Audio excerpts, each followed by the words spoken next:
Have you ever felt completely alone in a room full of people? Have you ever smiled on the outside while something inside you was quietly falling apart? Millions of people feel this every single day. But ancient Japanese wisdom figured out how to heal it centuries before therapy even existed. It's not luck. It's not personality. It's Japanese psychology. And today, we're going deeper into it. Quick recap first, in case you're just joining. In our last video, we covered 4 Japanese habits. Habit 1, Kaizen, the Japanese art of getting just 1% better each day. Habit 2, Ikigai, the Japanese idea of having a real reason to wake up. Habit 3, Hara Hachibu, the Japanese habit of eating with awareness, not habit. Habit 4, Shinrin Yoku, the Japanese practice of using nature to calm the mind instead of a screen. 4 small shifts, 4 different ways of thinking.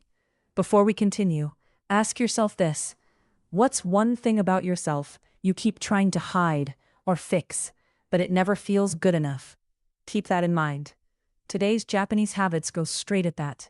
Let's start with the psychology behind Japanese habit number 5, Wabi Sabi, the Japanese philosophy of finding beauty in things that are not perfect. Social media constantly tells us to look perfect, act perfect, live a perfect life. Wabi Sabi, this quiet Japanese idea, says the opposite. Nothing is truly perfect. And that's exactly where the beauty lives. An old photo, a worn-out chair, limes on your face. These aren't flaws. They're proof that you lived. Here's something interesting. The American Psychological Association's newest national survey found that nearly 7 in 10 U.S. adults said they needed more emotional support last year than they actually received. Think about that. Most people aren't struggling because they're broken. They're struggling because they never let themselves be seen as imperfect enough to ask for help. Wabi Sabi flips that. It says imperfection isn't something to hide from people. It's something to be honest about. Now, the psychology behind Japanese habit number 6, Kairyoku, the Japanese art of staying calm during hard times. Life brings problems to everyone. The real difference isn't the problem, it's the reaction. Kairyoku means facing pain with quiet strength.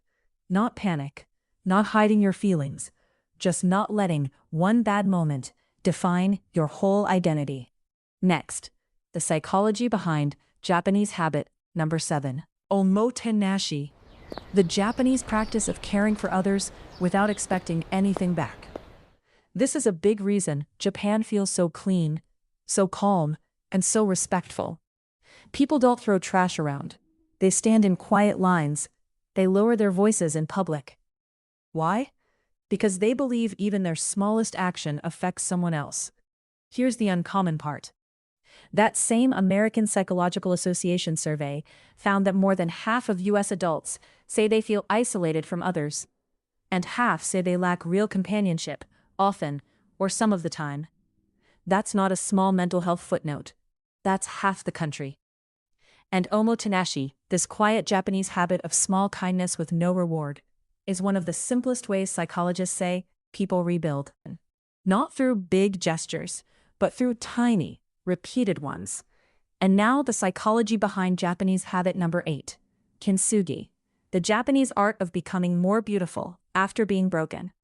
In Japan, when a clay bowl breaks, they don't throw it away. They repair it with real gold, not to hide the cracks, but to highlight them.